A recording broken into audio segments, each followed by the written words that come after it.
Buenas, mi nombre es Yago y he pasado 7 años trabajando como enfermero de urgencias en Reino Unido. Si es la primera vez que te pasas por aquí, pues muchas gracias por tu interés. En este canal vas a encontrar vídeos sobre divulgación de enfermería y vida en general en Reino Unido. Y si ya me conocías, pues gracias por estar ahí.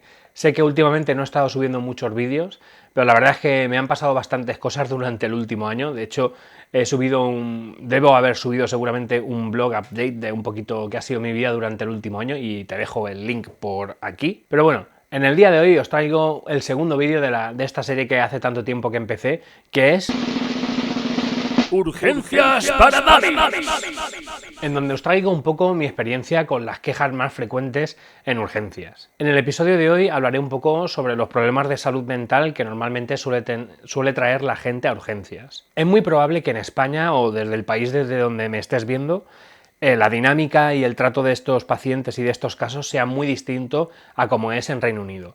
Recordad que yo os traigo mi experiencia desde Reino Unido. Y también deciros, en este caso en concreto, que bueno, yo no soy ningún psicólogo, ni psiquiatra, ni nada de eso. Simplemente soy un enfermero, pero bueno, he tenido bastante trato con la salud mental y con un montón de pacientes en urgencias, y aquí os traigo simplemente mi experiencia. Bueno, comenzamos. La salud mental, la verdad es que es un tema bastante complicado, porque aunque es bastante frecuente en urgencias, los pacientes no suelen venir con un problema de salud mental, sino más bien con la consecuencia de este problema de salud mental.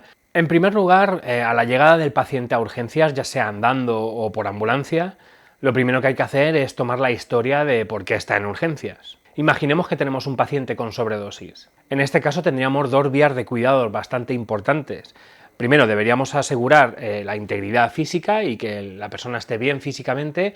Y por otro lado, bueno, pues si la persona viene con una sobredosis, pues habrá que averiguar y que indagar por qué. Y lo más probable es que haya que referirla a los servicios de salud mental. No siempre, pero en mi experiencia casi siempre, las personas que han venido con algún problema de este tipo, suelen ser abiertas y te suelen contar por qué o incluso si tienen algún antecedente de salud mental, lo cual ayuda bastante a la hora de hacer una derivación a los servicios de salud mental. Por supuesto, y como parte de la valoración inicial de enfermería en urgencias, ante un paciente con salud mental, algo importantísimo que hay que hacer siempre es anotar una descripción física del paciente. Y más adelante os diré por qué. También es muy importante avisar a los servicios de psicología o de psiquiatría que haya en el hospital. En Reino Unido, por ejemplo, existe la figura del Psych Liaison Nurse, que es como un enfermero que es el link entre los servicios de salud mental y los servicios de salud general, por así decirlo.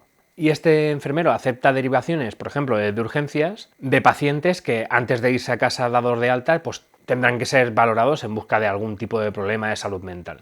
Por supuesto, en el caso de la sobredosis que estábamos comentando, es muy importante anotar qué tomó, en qué cantidad y en cuánto tiempo. En Reino Unido existe una base de datos llamada ToxBase, que es la referencia en cuanto a sobredosis. Es la referencia en cuanto a sobredosis e intoxicaciones por casi cualquier sustancia. En esta base de datos, vas a tener una guía de cada sustancia y de cada droga, y te va a indicar qué debes hacer o qué analíticas importantes has de tomar, o si tienes que hacer una monitorización cardíaca o específicamente el tratamiento de esa sustancia. De todas maneras, en la mayoría de sobredosis siempre habrá que sacar una muestra sanguínea y hacer un electrocardiograma. Por ejemplo, en el hospital donde yo trabajaba, podíamos medir niveles de paracetamol y ácido acetil salicílico, lo que es la aspirina de toda la vida, ya que son medicamentos que se suelen encontrar en cualquier supermercado, porque sí, estos medicamentos se pueden comprar en supermercados en Reino Unido, supongo que en otros países también, en España no es lo normal, cuyos niveles tienen umbrales bastante tóxicos y deben ser tratados. En otras ocasiones hemos tenido pacientes con sobredosis de benzodiazepinas, como por ejemplo diazepam o lorazepam o este tipo de drogas. Y en estos casos, evidentemente, habrá que prestar mucha atención al nivel de conciencia de la persona, su frecuencia respiratoria, su tensión arterial, su frecuencia cardíaca, pero especialmente a la frecuencia respiratoria, porque las benzodiazepinas pueden deprimir el centro respiratorio, pueden hacer que la persona deje de respirar, y si esto ocurre, pues habría que intubar a la persona y ventilarla mecánicamente hasta que se le pasaran los efectos de la droga. De hecho, hasta recuerdo un caso que tuvimos en urgencias en el que, bueno, pues una mujer había cogido un montón de pastillas para la tensión de su padre, probablemente de algún familiar, y se las había tomado de golpe. Entonces, bueno, esta persona, claro, venía con una sobredosis de beta bloqueantes y no os podéis imaginar cómo tenía la tensión arterial. La tenía, pero vamos, alarmantemente por los suelos. Pero bueno, al final la tratamos dándole un montón de fluidos y evidentemente con monitorización cardíaca, pues para ver que todo seguía bien. Y al final estuvo bien la chica esta, ¿eh? Aún así, las sobredosis más frecuentes son normalmente las sobredosis de paracetamol y de ibuprofeno, porque son los medicamentos más accesibles. Y de diazepam en realidad también. Lo que pasa es que el diazepam realmente necesita dosis altísimas como para realmente producir un problema de sobredosis. En el caso del paracetamol, su antídoto es la acetilcisteína, y si los niveles de paracetamol están por encima del umbral tóxico, pues bueno, hay una pauta y un protocolo que hay que seguir, pero es básicamente pues, administrar esta acetilcisteína vía intravenosa al paciente. La sobredosis y la ideación suicida en muchas ocasiones puede ser la expresión máxima de una depresión. Pero en otras ocasiones también puede ser una manera patológica de llamar la atención de un paciente, debido a un trastorno de personalidad, por ejemplo. Este último tipo de pacientes, a veces en vez de tomarse una sobredosis, a veces lo que pueden hacer es autolesionarse. ¿Cómo se autolesionan? Pues normalmente se pueden hacer cortes o se pueden incluso hasta introducir cosas en el cuerpo, en distintas cavidades, que no los voy a mencionar ahora mismo. Y obviamente, cuando tenemos un paciente así, pues además de todo el input de salud mental que le podamos dar, pues también hay que cuidar esa salud física, pues en el caso de los cortes, pues suturándolos y con la profilaxis antibiótica pertinente si es necesaria, o en el caso de que se hayan introducido algo en algún sitio, pues con unos rayos X. Bueno, no os podéis imaginar las de cosas que hemos encontrado en el interior de algunos pacientes. Aunque en este campo uno de los temas que a mí más me sorprende son los brotes psicóticos, porque se caracterizan por una desconexión completa de la realidad y frecuentemente se suelen presentar con alucinaciones tanto visuales como auditivas. En algunas ocasiones puede parecer que el brote psicótico es inofensivo porque a lo mejor el paciente viene simplemente pues, diciendo cosas raras o explicando que le han pasado cosas raras que no pueden haber ocurrido, pues son físicamente imposibles, pero al fin y al cabo es una historia que te está contando el paciente y no hay ningún tipo de violencia ni amenaza. Pero sí que hay otro tipo de pacientes que se pueden sentir más amenazados o que incluso se pueden sentir perseguidos o pueden creer incluso que el personal de hospital están ahí para hacerles daño o para intentar convencerles de alguna triquiñuela, y estos pacientes pueden ser un poco imprevisibles y un poco violentos. Y por esto es tan importante que realicéis una descripción física del paciente. Porque tú no sabes cuándo un paciente de este tipo se pueda escapar, y evidentemente que se escape un paciente con un brote psicótico o simplemente cualquier paciente en el que puedas tener preocupaciones sobre su salud mental, pues es un riesgo para él mismo y quizás para otros.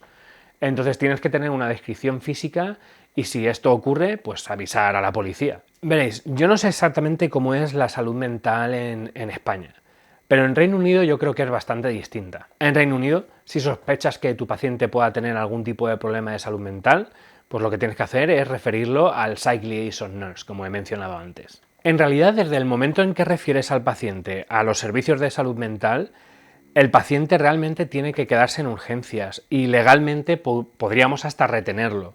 Lo que no podemos hacer es ejercer ningún tipo de violencia o no le podríamos, por ejemplo, inmovilizar. Si el paciente se quisiera ir, lo único que podemos hacer es, pues, de manera pasiva, cerrar las puertas del departamento e intentar que no se vaya dialogando. Pero aún así, si se marcha, pues ahí es cuando deberíamos llamar a la policía. Una vez que el mencionado Psych Liaison Nurse hace su valoración, entonces pueden ocurrir dos cosas.